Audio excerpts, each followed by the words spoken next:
La bactérie E. coli est à l'origine de la mort d'une jeune fille de 12 ans et des intoxications alimentaires sévères qui ont touché plusieurs enfants dans l'Aisne depuis ces derniers jours. C'est ce qu'a annoncé dimanche le ministre de la Santé, Yannick Neuder, devant l'hôpital de Saint-Quentin. Une bactérie qui s'appelle un Escherichia coli.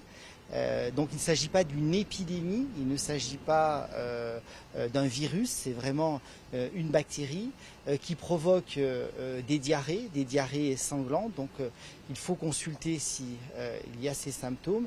Et puis parfois, dans un certain nombre de cas, il y a des complications qui sont d'ordre neurologique et rénal. Le 16 juin, une fillette de 12 ans est morte d'un syndrome hémolytique et urémique, une complication rare après une intoxication alimentaire sévère. Sur les 18 enfants qui ont contracté la bactérie, 8 sont encore hospitalisés, dont 6 sous dialyse.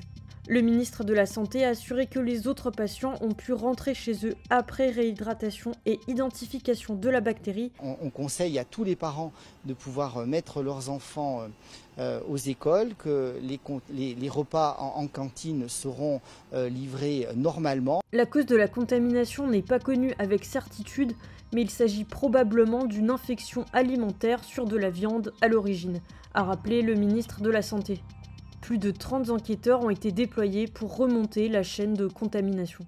Il y a une première série d'analyses avec le sérotype de la bactérie qui a été identifiée et il y aura un deuxième type d'analyse cette semaine qui aura lieu à l'Institut Pasteur pour avoir le phénotype exact pour pouvoir poursuivre les investigations et bien créer le lien de causalité. Par prévention, 4 boucheries et 2 rayons de supermarchés ont été fermés par les autorités dans l'agglomération de Saint-Quentin. Ces boucheries n'ont pas de fournisseurs communs, ce qui risque de compliquer la recherche de l'origine de la contamination.